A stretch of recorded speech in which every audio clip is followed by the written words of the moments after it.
Durand কাপের quarter final কলকাতার দুই প্রধানকেই খেলতে হবে দুই জায়গায়। ইস্টবেঙ্গল খেলবে শিলংয়ে এবং মোহনবাগান খেলবে জামশেদপুরে।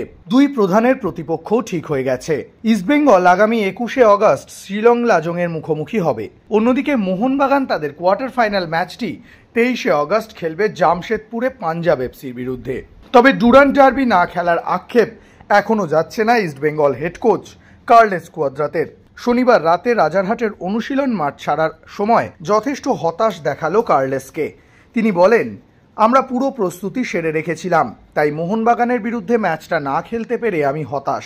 এমন ম্যাচ সকলেই খেলতে চায়, তবে এই সিদ্ধান্তটা ডুরান্ড কমিটি নিয়েছে, তাই এই ব্যাপারে আমি আর বাড়তি কথা বলবো না। অন্যদিকে এদিন অনুশীলন শেষে মাদি তালালের জন্মদিন পালন করা হলো। মাঠ ছাড়ার সময় তালাল জানিয়ে গেলেন, সতীর্থদের সঙ্গে জন্মদিন পালন করে খুব ভালো লাগছে। এটা আমার প্রথম ডার্বি হতো, তাই একটা মন খারাপ তো অবশ্যই কাজ করে। যদিও আমি আশাবাদী এই প্রতিযোগিতাতেই শীঘ্রই আমরা মোহনবাগানের মুখোমুখি হব। অন্যদিকে শুক্রবার চোখে চোট পাওয়ার পরে শনিবার দলের অনুশীলনে আসেননি অধিনায়ক ক্লেটন সিলভা। তবে তালালের চোট নিয়ে জল্পনা থাকলেও এদিন তিনি পুরো দমে অনুশীলন করেছেন। পাশাপাশি ডুরান্ড সূত্র মারফত জানা যাচ্ছে, প্রথম 3টি কোয়ার্টার ফাইনাল কলকাতার বাইরে গেলেও শেষ কোয়ার্টার ফাইনাল, 2টি ফাইনাল এবং ফাইনাল এখনও কলকাতাতেই আয়োজন করার চেষ্টা করা হচ্ছে।